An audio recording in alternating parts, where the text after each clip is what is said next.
Hello my dear student. तो आज हम पढ़ने वाले हैं बहुत ही इंपॉर्टेंट टॉपिक जिसका नाम है बायो-सावर्ट लॉ। ठीक है, क्या होता है बायो-सावर्ट लॉ हम यहाँ पे डिस्कस करेंगे। वैसे ही आप लोग 11th और 12th क्लास में बहुत अच्छे से पढ़ चुके हैं, लेकिन ये आपकी फिजिक्स के अंदर BSc physics, MSc physics, engineering physics, RTU सब जगह इंपॉर्टेंट है। तो अब हम इसको पढ़ते हैं क्या होता है। देखिए, आपको पता है जब भी कोई वायर है और उसके अंदर करंट अगर फ्लो होता है, यानी करंट कैरिंग वायर जो होता है उसके चारों तरफ इस तरीके से क्या जनरेट हो जाता है, मैग्नेटिक फील्ड। तो जब भी किसी वायर करंट कैरिंग वायर होता है उसके चारों तरफ क्या जनरेट हो जाता है, मैग्नेटिक फील्ड।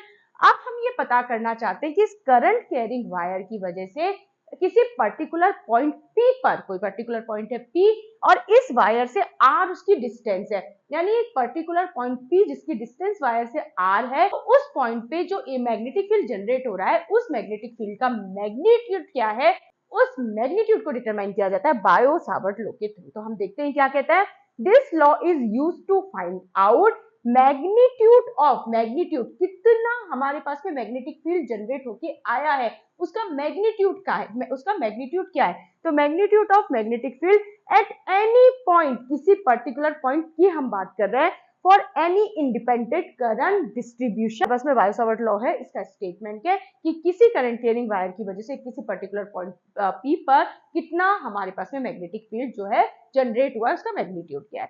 मान लीजिए ये हमारे पास में क्या निकल के आता है, कोई करंट कैरिंग वायर हम लेके चलते हैं जिसका जो है एक्स वाई, तो let x y is a current carrying wire और इसके अंदर जो करंट फ्लो हो रहा है वो कितना करंट फ्लो हो रहा है, आई करंट फ्लो हो रहा है, current I is flowing. Okay, अब अब हमें किसी पर्टिकुलर पॉइंट पी पर अगर मैग्नेटिक फील्ड डिटरमाइन करना है तो हम इसका एक लेंथ एलिमेंट इस तरीके से ले लेते हैं और ये लेंथ एलिमेंट हमने ले लिया है डीएल। तो यहाँ पे जो डीएल है ना, इसे क्या कहा जाता है, लेंथ एलिमेंट। ठीक है, इसे कह देते हैं हम लेंथ एलिमेंट, आपको याद रखना है।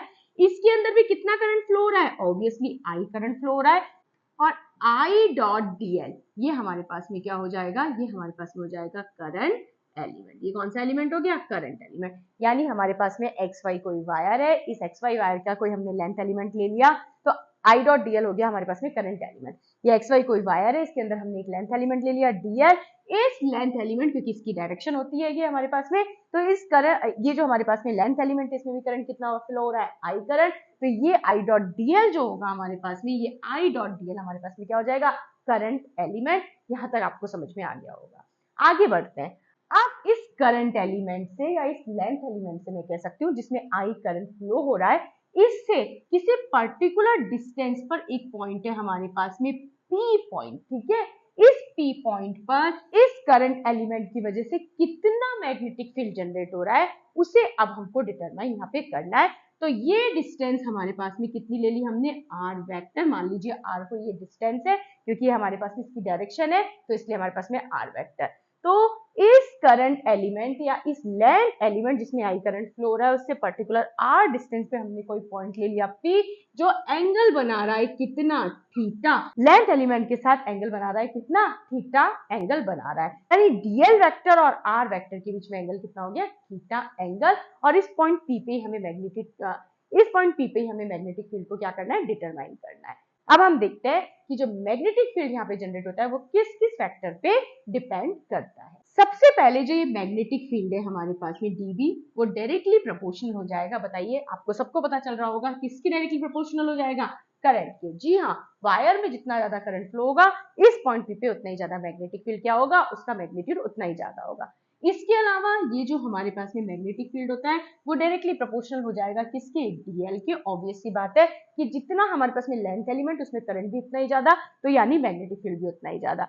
इसके अलावा ये जो मैग्नेटिक फील्ड है, ये मैग्नेटिक फील्ड इनवर्सली प्रोपोर्शनल हो जाता है आर स्क्वायर के। यानी कि अगर हम डीएल और पॉइंट पी के बीच की जो डिस्टेंस है आर वेक्टर, इस डिस्टेंस को अगर बढ़ाते हैं तो मैग्नेटिक फील्ड क्या हो जाता है, कम हो जाता है, क्योंकि इनवर्सली प्रोपोर्शनल होता है। और इसके अलावा जो ये मैग्नेटिक फील्ड जनरेट होता है ये डायरेक्टली प्रोपोर्शनल होता है डीएल यानी लेंथ एलिमेंट और आर जो वेक्टर है, इन दोनों के साइन थीटा की वैल्यू के डायरेक्टली प्रोपोर्शनल होता है। ओके, तो अब हम इसको लिख सकते हैं dB is directly proportional to I dl sine theta upon are square. ठीक है, अब मैं इस डायरेक्टली प्रोपोर्शनल के साइन को अगर यहाँ से हटा दूं तो यहाँ एक कांस्टेंट आ जाता है जिसकी वैल्यू है म्यू नॉट अपॉन 4 पाई और ये हो गया I D L sine theta upon are square. ठीक है, और ये म्यू नॉट यहाँ पे क्या हो जाती है, magnetic permeability of free space. जैसे एप्सिलॉन वहाँ पे इलेक्ट्रिक परमेबिलिटी थी, वैसे म्यू नॉट क्या हो जाती है, मैग्नेटिक परमेबिलिटी। तो ये हमारे पास में किसकी वैल्यू निकल के आ जाती है, किसी करंट कैरिंग वायर जो होता है उसके कारण किसी पर्टिकुलर पॉइंट पर कितना मैग्नेटिक फील्ड जनरेट यहाँ पे होता है।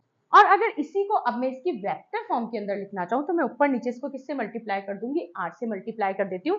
तो इसकी वेक्टर फॉर्म हो जाएगी dB is equals to mu naught upon 4 pi. हमने ऊपर नीचे दोनों तरफ किससे मल्टीप्लाई कर दिया है, आर से, तो आर dl क्रॉस आर, ठीक है, अपॉन हमारे पास में क्या हो गया, आर क्यूब। ये निकल के आ गई इसकी क्या, वेक्टर फॉर्म निकल के आ जाती है। तो इस तरीके से डिटरमाइन किया जाता है मैग्नेटिक फील्ड, ठीक है, किसी पर्टिकुलर पॉइंट पी पर, किसकी वजह से, एक करंट कैरिंग वायर की वजह से। आप इसे नोट कर लीजिए। आज के लिए इतना ही, मिलते हैं नेक्स्ट लेक्चर के अंदर, तब तक के लिए थैंक यू सो मच।